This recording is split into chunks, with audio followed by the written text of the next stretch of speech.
Setelah mewacanakan amnesti bagi koruptor, kini muncul gagasan dari Menteri Hukum Supratman Andi Aktas tentang denda damai.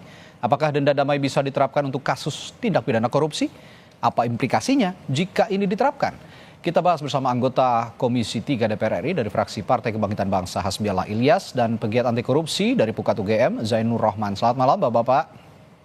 Malam. Selamat malam. Ya, Malam. saya ke Pak Hasbi dulu nih. Pak Hasbi, denda damai ini sebenarnya apa sih? Kan kita belum awam lah ya, belum paham betul dengan denda damai ini. Bisa nggak diterapkan untuk tindak pidana korupsi? Katanya konon ngambil dari Undang-Undang Kejaksaan. Apa betul? Terima kasih Mas. Ya. Selamat sore semua. Nah menurut saya apa yang diungkapkan oleh Pak Prabowo ini, Presiden kita, adalah bentuk keprihatinan bahwa korupsi di Indonesia ini sudah benar-benar menjadi kejahatan yang sangat luar biasa. Ya, extraordinary crime. Saya meyakini bahwa bukan berarti dari ungkapan Pak Prabowo itu bahwa diampuni, setelah diampuni tidak ada proses hukum. Ya, tidak mungkin seperti itu. Saya meyakini bahwa ini ungkapan dari keprihatinan seorang presiden, yaitu Pak Prabowo. Nah, dalam artian bagaimana korupsi ini karena bentuk keprihatinan. Kalau kita lihat menurut undang-undang tahun 2020, memang ini menyalahi undang-undang. Tapi saya meyakini ini proses, pasti akan ada proses. Tidak mungkin seorang presiden kan tidak mungkin berbicara secara detail. Seorang menteri, gitu. Tapi kalau bicara soal denda damai yang katanya dari Undang-Undang Kejaksaan, tadi juga dari Kejaksaan Agung mengatakan bahwa kewenangan Undang-Undang Kejaksaan ini tidak pada ranah kerugian negara, tapi tindak pidana perekonomian. Nah, ini sudah dikaji betul belum dengan DPR, pemerintah ini, dari Menteri Hukum? Memang belum dikaji soal ini oleh DPR. Yang saya tahu, pengetahuan saya ini soal kepabeanan, soal. Ya, itu dia.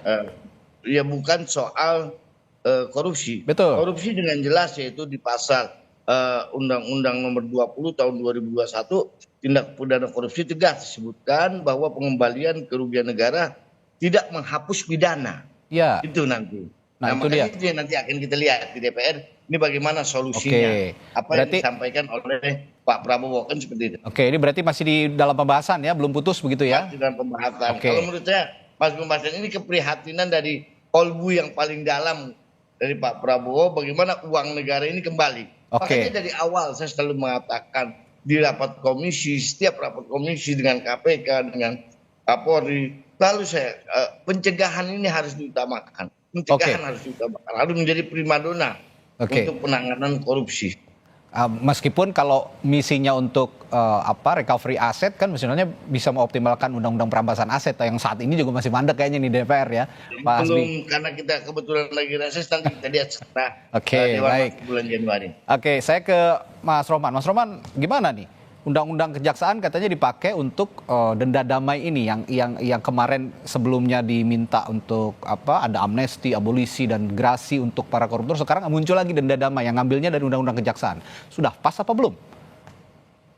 Ya, kalau kita dengarkan dari awal Presiden Prabowo menyampaikan akan memberi ampunan kepada koruptor selama bersedia untuk mengembalikan hasil kejahatannya, kita bertanya-tanya akan menggunakan mekanisme apa, karena itu dilarang oleh pasal 4 Undang-Undang Nomor 199 Junto 20 2001. Kemudian itu diperjelas oleh Menko Yusril dengan mengatakan Presiden punya hak secara prerogatif yang dijamin di dalam Undang-Undang Dasar, yaitu memberikan amnesti dan abolisi. Kemudian ada reaksi keras dari masyarakat, termasuk dari kami. Kami sampaikan bahwa amnesti dan abolisi itu seharusnya tidak mudah diobral, harusnya dikeluarkan khusus untuk agenda-agenda penting seperti menyatukan bangsa pasca misalnya konflik internal. Kalau dalam sejarahnya itu diberikan kepada eksponen GAM atau Fretilin dan lain-lain, para tahanan politik.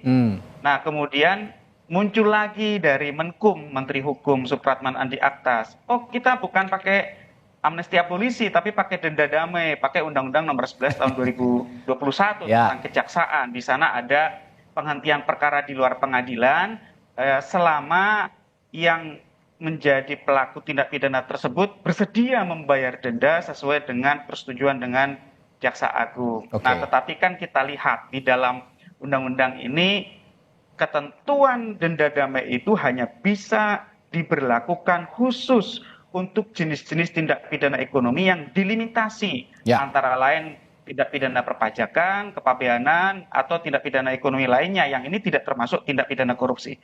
Nah, kalau kita dengar dari awal pernyataan Presiden Prabowo, pernyataan Menko Yusril, kemudian pernyataan Menkum Supratman Andi Aktas, tidak ada satu arah dan tidak ada soliditas. Artinya ini memang ide yang tidak disampaikan berdasarkan hasil kajian yang utuh, yang berdasar dengan hasil kajian sesuai dengan ketentuan peraturan perundang-undangan, sehingga Oke. kami sangat menyayangkan ketika di internal pemerintah sendiri belum solid tetapi menyampaikannya kepada publik. Oke. Sekali lagi, ini sebenarnya adalah tujuan yang mulia dari Presiden Prabowo untuk Ya. aset recovery. Aset Mungkin recovery. karena sekarang pemerintah butuh ya Mas Radia, butuh pendanaan yang besar Ya. untuk program-program prioritas pemerintah begitu ya. Tetapi caranya menurut kami tidak tepat. Oke. Tidak tepat kalau mau memberikan pengampunan karena melanggar pasal 4, tidak tepat memberikan amnesti dan abolisi karena terlalu cemen begitu ya kalau Ya. untuk koruptor, atau juga tidak tepat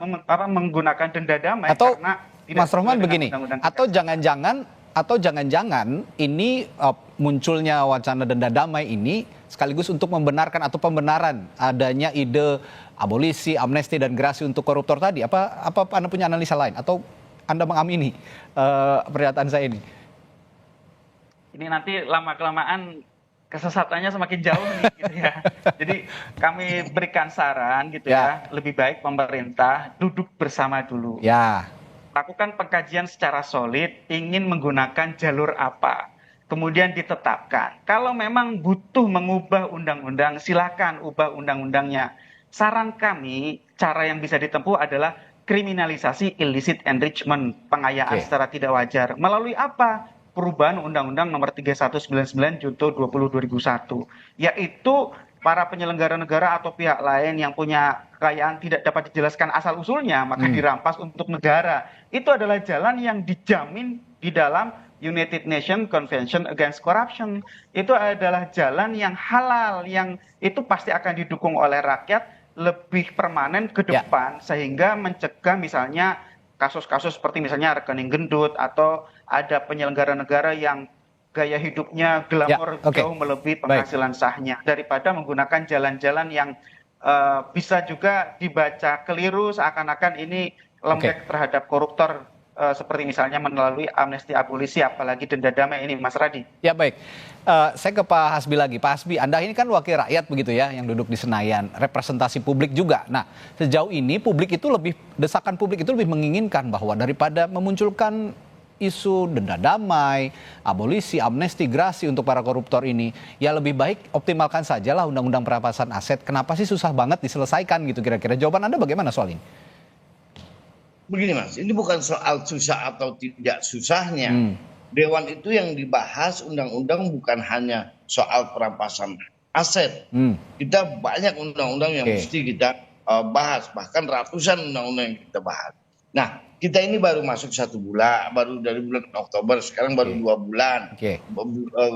Awal saya masuk pembahasan baru sampai kemarin di DKJ. Saya yakin, betul yakin, insya Allah itu Dewan akan membahas tentang perampasan aset ini. Jadi saya yakin apa yang dimaksud oleh Pak Prabowo itu juga niatan arahnya baik, ke sana. niatan baik supaya bagaimana uang negara ini dikembalikan kepada masyarakat, supaya masyarakat bisa pakai, karena negara kita, ekonomi negara kita memang sangat membutuhkan hari-hari saat ini. Ya, karena harapannya ada di Anda sebagai wakil rakyat juga yang punya akses ke pemerintah. Hei pemerintah, kan bisa diberitahu begitu. Ini publik menginginkan bahwa daripada sibuk mencari mencari solusi untuk mengembalikan recovery aset ini melalui denda damai atau segala macam yang itu menurut publik ya, saya tidak bilang ini kata saya, tapi menurut publik termasuk Pak Mahfud juga sebagai mantan Menko Polhukam bilang begitu beberapa waktu yang lalu, bahwa ini sedikit mencederai misi pemberantasan korupsi lah begitu, atau mungkin agak mencederai juga ini misi pemberantasan korupsi. Jadi ya itu RUU perampasan aset lah yang harusnya dioptimalkan begitu Pak Hasbi. Mungkin yang disampaikan oleh Pak Prabowo saya rasa tidak mencederai ya. Pak Prabowo ini dalam rangka mencari solusi bagaimana uang negara yang sudah diambil atau sudah dikorupsi oleh para koruptor itu kembali. Ini ingin bekerja lebih cepat. Saya rasa ini bentuk, saya ulangi lagi, ini bentuk keprihatinan dari seorang presiden. Saya seperti itu. Tidak ada yang luar biasa. Ya, tapi sekarang memang mungkin belum bisa diterapkan begitu. Tapi kan dalam track recordnya sebenarnya DPR sebagai penyusun undang-undang juga jago lah ya untuk ngutak-ngutik aturan sebenarnya ya. Kalau memang bisa diselipkan aturan turunan soal perampasan aset, alangkah lebih baik begitu Pak Hasbi.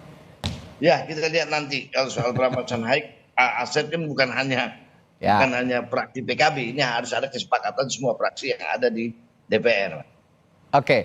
Saya ke Mas Rohman juga nih, soal perampasan aset balik lagi, karena misinya kan recovery aset ya, yang sangat relevan adalah undang-undang perampasan aset. Sejauh ini ya kata tadi Pak Hasbiala tadi mengatakan bahwa sekarang ya bisa saja disisipkan begitu, tapi ya jalannya belum ada menuju ke sana dan kita masih akan cari. Sejauh ini Anda melihat pembahasan RUU perampasan aset, bagaimana perjalanannya? Ya, sebenarnya RUU perampasan aset itu hanya satu dari sekian banyak kebutuhan undang-undang yang dapat mendukung secara efektif pemberantasan korupsi. Undang-undang perampasan aset nanti kalau disahkan itu punya limitasi, punya batasan-batasan untuk bisa diberlakukan. Biasanya karena ini bersifat non-conviction based, itu hanya bisa diberlakukan ketika tersangka terdakwanya itu melarikan diri, meninggal dunia, tidak diketahui keberadaannya. Maka selain undang-undang perampasan aset, kriminalisasi illicit enrichment itu perlu dilakukan melalui undang-undang tindak pidana korupsi. Nah, jadi menurut saya RUU perampasan aset sangat penting. Revisi undang-undang tipikor memasukkan illicit enrichment itu juga penting. Jadi ada di dua tempat itu, Mas Radi. Illicit enrichment dikriminalisasi di dua RUU itu tadi gitu ya. Nah, sejauh ini kita belum melihat adanya pergerakan yang signifikan di DPR. Ini bola kan sudah pernah ditendang dari Pak Jokowi gitu ya. Surpresnya sudah dikirim, tetapi di DPR masih mandek. Harapan kami selama periode DPR 2024-2029, dua undang-undang yang penting ini, syukur-syukur bisa ditambah satu lagi dengan RUU pembatasan transaksi uang kartal, itu bisa disahkan. Saya pikir 1 tahun misalnya bisa mengesahkan satu undang-undang yang dapat mendukung pemberantasan korupsi secara efektif. Ini akan mendongkrak ya indeks persepsi korupsi, akan mendorong bagaimana aparat penegak hukum dapat secara efektif melakukan pemberantasan korupsi, dan ini juga bisa menimbulkan efek gentar Pak Hasbi, karena para penyelenggara negara maupun pihak lainnya itu tidak akan sembarangan begitu ya menumpuk harta ketika harta itu tidak dapat dijelaskan asal usulnya, karena percuma nanti akan disita untuk negara kalau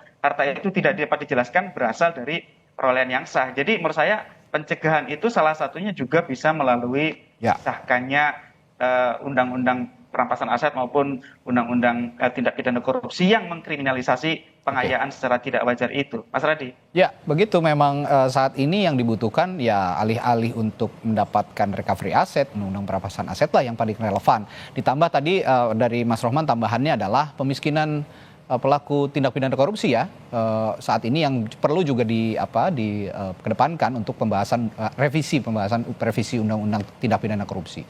Ya, saat ini misinya memang untuk recovery, mungkin pemerintah membutuhkan anggaran cash begitu yang cash keras begitu ya, sehingga ada pemasukan untuk pemerintah. Tapi ya itu tadi, kalau kritik Mas Rohman, melalui cara-cara yang lebih elegan ini akan lebih dihormati juga baik oleh publik maupun juga oleh pihak-pihak yang berkait begitu ya. Baik, terima kasih anggota Komisi 3 DPR Pak Hasbiala dari fraksi PKB, lalu juga Mas Zainur Rohman dari Pukat UGM telah berbagi perspektifnya malam hari ini di Sapa Indonesia Malam. Terima kasih Bapak, sehat selalu, sampai ketemu lagi.